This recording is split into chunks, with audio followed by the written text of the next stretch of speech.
guys, Assalamualaikum. Welcome back to my YouTube channel Amir Arifin TV. Okay, ni adalah video seram seterusnya yang aku nak sampai pada korang.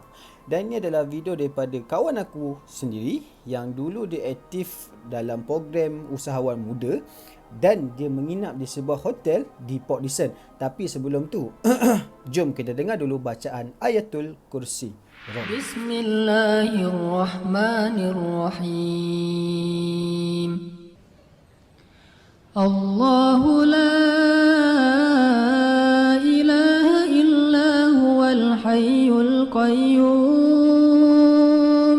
la ta'khudhuhu sinatun wa la nawm lahu ma fis samawati wa ma fil ardh man dhal ladhi yashfa'u 'indahu illa bi'idhnihi يعلم ما بين أيديهم وما خلفهم ولا يحيطون بشيء من علمه إلا بما شاء وسع كرسيه السماوات والأرض ولا يؤوده حفظهما وهو العلي العظيم. Semoga kita dihindarkan daripada gangguan-gangguan makhluk halus ataupun benda-benda yang jahat kepada kita. Amin, amin, rabbal alamin. Okay, ini adalah video yang ke-20 aku rasa. Dan ini adalah pengalaman seram daripada seorang member aku. Dia ceritakan yang dia pernah menginap di sebuah hotel Ilham Resort di Port Dickson. Tanpa aku buang masa, jom roll it. Okay, ini adalah video daripada kawan baik aku sendiri yang bernama Zakwan. Dan Zakwan ni dulu dia aktif dalam program usahawan muda dan alhamdulillah dia dapat satu job iaitu menjadi seorang facilitator dan diorang ni terpaksa menginap di sebuah hotel yang terletak di Port Dickson iaitu Hotel Ilham Resort. So masa Zakwan dapat tahu tu yang dia kena menginap di hotel tersebut, dia rasa macam tak sedap hati lah sebab dia tahu kisah sebelum pembinaan Hotel Ilham Resort ni. So si Zakwan ada bagi tahu aku, Meh, masa yang aku dapat tahu tu Meh kan, yang aku kena jadi facilitator dekat sana, bukan aku tak nak pergi Meh. Cumanya masa tu aku tahu peristiwa sebelum pembinaan ni sebab masa pembinaan ni salah seorang pengurusi daripada Hotel Ilham Resort ni ada bagi tahu aku, kawasan ni memang seram, memang keras dan kebanyakannya ada jin Islam dan jin kafir. Dan masa tu, masa arwah Ustaz Harundin ni still hidup lagi, yang tolong alihkan jin kafir ni adalah Ustaz Harundin. Ustaz Harundin ni alihkan 4 bas penuh dan dihantar ke kawasan Ulu Bendul di Negeri Sembilan lah. So masa tu aku dapat tahu meh, aku rasa macam tak sedap lah. Dah lah lama meh, 4 hari 3 malam macam tu dia bagi tahu aku. So on the first day, si Zakwan dia bagi tahu aku, bila sampai ke hotel tersebut, macam biasalah bila kita sampai, normally kita akan letak beg kita, kita akan rest, kita akan tengok suasana hotel, bilik-bilik dia dan macam-macam lagi lah. So masa malam tu barulah start program tu. Before nak habiskan program tu, si Zakwan ada bagi soft reminder dekat semua peserta-peserta dan semua facilitator yang terlibat. Zakwan dia bagi tahu, jaga percakapan, jaga adab dan jaga kebersihan sebab kawasan ni memang kawasan yang keras dan kita jangan cabar kita punya makhluk yang lain. Okay? So masa tu semua peserta semua faham dan semua facilitator pun faham. On the second day, malam tu lepas habis program, kawan daripada si Zakwan ni yang bernama Amirul, dia ni tertidur and then terjaga dah lebih kurang pukul 2 ke pukul 3 pagi. Normally lelaki yang perokok ni, lepas dia terjaga and then dia confirm dia akan isap rokok. So si Amirul ni pun dia ambil sebatang rokok dan pergi ke kawasan koridor. Dia buka tingkap semua and then masa dia nak nyalakan api tu, dia terpandanglah kawasan kolam renang di bahagian bawah tu. Dan si Amirul ni ternampak ada seorang tengah mandi. Seorang ni tengah mandi time tu. So si Amirul pun bakar rokok, bakar and then Amirul ni macam tak puas hati. Lepas dah nak habis rokok tu, Amirul macam tak puas hati lah. Dia jerit, Oi, malam-malam kau mandi, kerja gila kau. So si Amirul macam Tak puas hati lagi dia panggil lagi. Oi. So makhluk yang tengah mandi tu pandang si Amirul dengan tak ada wajah. Kayaknya mata tak ada, hidung tak ada, telinga tak ada, memang tak ada apa-apa. So masa tu Amirul macam menggeletar tangan dia. And then dia tutup tingkap, dia tidur. Besok tu masa nak start pagi tu punya program, si Zakwan ni tertanya, mana si Amirul ni kan? And then si Zakwan ni pergi ke bilik Amirul ni dan tengok Amirul ni dalam keadaan yang menggeletar kesejukan. So si Zakwan ni bagi tahu si Amirul, Babe, kau kenapa? Babe.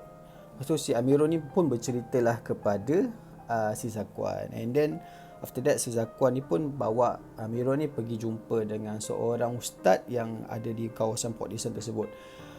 On that day malam tu, si Zakwan ni pun bagi tahu kepada semua peserta, saya dah kata jaga adab, jaga percakapan. Dan salah seorang daripada facilitator kita dah kena kacau dengan seorang makhluk halus. Masa tu yang Amirul bagi tahu saya, Zakwan bagi tahulah, Amirul bagi tahu saya, dia nampak ada seorang makhluk mandi kat tengah kolam. And then bila dia seru, dia panggil makhluk tu, makhluk dia pandang dengan tak ada wajah. So peserta, ada seorang peserta tu macam tak percaya benda ni, sebab dia ni memang benda-benda gaib ni memang dia tak percayalah. So malam tu si peserta-peserta tu dilepaskan awal pada pukul 10 malam macam tu. And then bila sampai ke bilik, peserta-peserta macam biasalah, macam aku, kalau aku normally jadi peserta, sebab Hotel Ilham Resort ni ada 3 bilik. Pada siapa yang pernah pergi, tahulah kondisi hotel tersebut. Ada 3 bilik. So kalau aku as a peserta tersebut, aku confirm takkan tidur. Aku akan borak dengan kawan-kawan aku akan kenal ramah mesra dengan peserta-peserta lain. So dipendekkan cerita, peserta perempuan ni, dia ni memang tak jaga adab dan tak jaga kebersihan. Dia ni berborak dengan kawan-kawan dia dalam bilik. And then masa tu buka koridor lah, buka tingkap tu. Lepas diorang minum, seorang peserta ni minum cawan yang diorang minum ni, yang seorang ni lah, dia pergi buang cawan tu dekat luar koridor. Pukul 2 pagi macam tu, dia kena rasuk. Dia macam tak sedap badan. And then tiba-tiba member dia nampak dia ni dah panjat katil, macam dah berdiri kat katil lah macam. So member yang lain tersedar. And then dia bagi tahu Encik Zakwan ni, sebab Zakwan ni kawan aku ni, dia memang ketua, lead kepada program tersebut. So bila Zakwan dapat satu aduan daripada seorang peserta perempuan ni, yang ada peserta perempuan ni kena rasuk, si Zakwan ni pun bergegas pergi ke bilik tersebut. And then buatlah macam bacaan doa semua, dan ada panggil ustaz semua. Masa bacaan Yasin tu, si mangsa yang kena rasuk tu, perempuan yang kena rasuk tu, dia macam ni, dia cakap, Zakwan cerita dengan aku lah, kau bodoh, korang semua bodoh, aku lagi pandai baca Yasin. Masa tu, masa ayat yang ketiga, Yasin wal Quranil Hakim innaka laminal mursalin. And then yang orang yang kena rasuk tu dia sambung, ala siratim mustaqim tanzilal azizir rahim. Dan dia baca sampai habis Yasin tu. Dan masa yang semua tengah baca Yasin tu, macam biasalah, dia tetap juga baca Yasin. Dan lepas habis baca Yasin tu, ustaz dengan si kawan aku ni lock tangan dia semua. And then ada yang kena terajang, ada yang kena ludah. Dan ustaz ni bagi tahu, tanya kepada perempuan tu lah yang kena rasuk tu, kenapa kau masuk dalam badan perempuan ni? Perempuan ni tak jaga kebersihan. Jin tu katalah, aku memang tak suka tempat aku kotor. Kau datang tempat aku, kenapa kau buang sampah tempat aku? So ustaz kata, mana sampah tu? Ada dekat tepi tu. Dan aku tak nak korang lain yang ambil, aku nak perempuan ni yang ambil. So kita orang macam untuk ustaz tu still lagi bernego dengan jin tu. Dan lepas selang setengah jam lepas tu, jin tu bagi tahu, dah lah, aku dah letih lah, aku nak masuk tidur. So ustaz tu pun bagi tahu, so kalau kau nak keluar daripada badan ni, kau keluar daripada badan ni, dan nanti kita orang akan collect sampah tu. Kita orang janji kita akan collect, dan aku suruh perempuan yang akan collect kan sampah yang ada dekat koridor tu.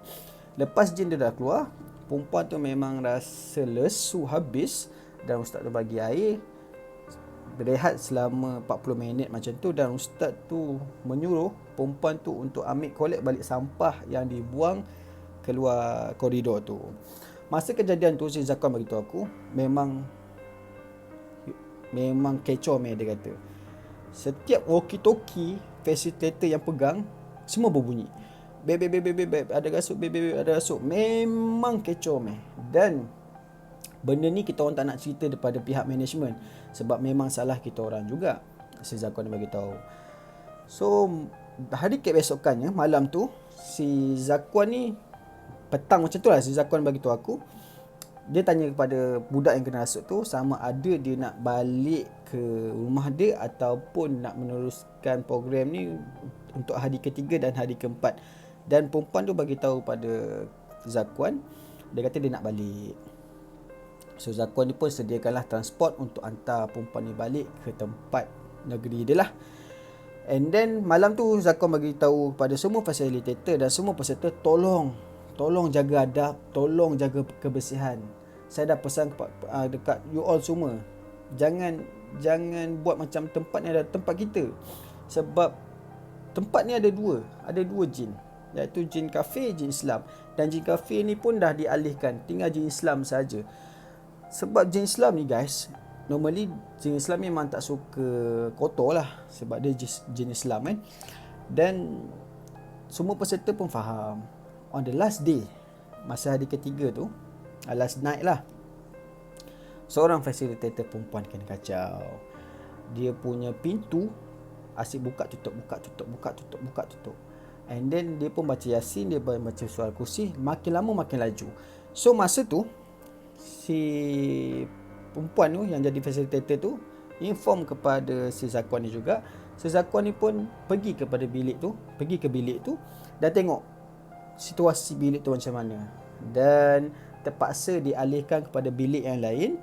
Bilik tu dikosongkan sebab Zakwan ni bagi tahu pihak management nak tukar bilik, dan bilik tu pun dikosongkan.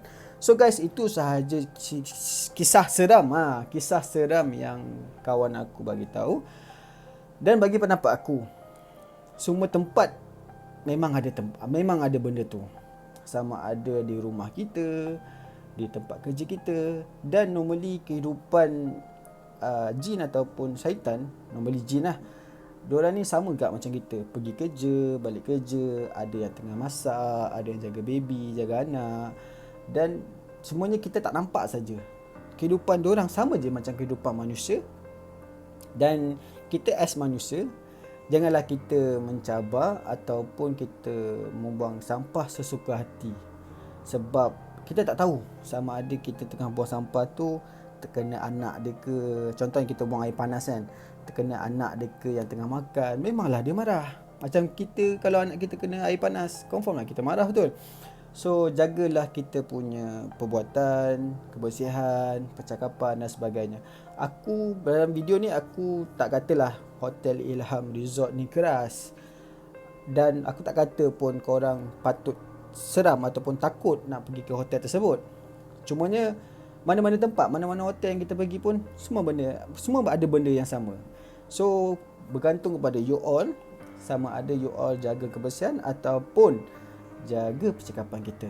Itu guys, pada korang yang baru jumpa YouTube channel aku ni, bantu aku dengan klik button like and share, subscribe dan bell notification supaya korang dapat notification untuk next video aku. Thank you guys for support me. 289 subscribers. Hopefully dalam bulan 7 ni, saya ni 25 bulan, hopefully aku berharap sangat dapat 300 subscribers yang pertama. Thank you guys for support me. Dan pada korang yang ada cerita seram, boleh DM aku, boleh sharekan di ruangan komen, dan aku akan sampaikan dari sudut video kepada you all semua. Thank you dan Assalamualaikum warahmatullahi wabarakatuh. Ciao.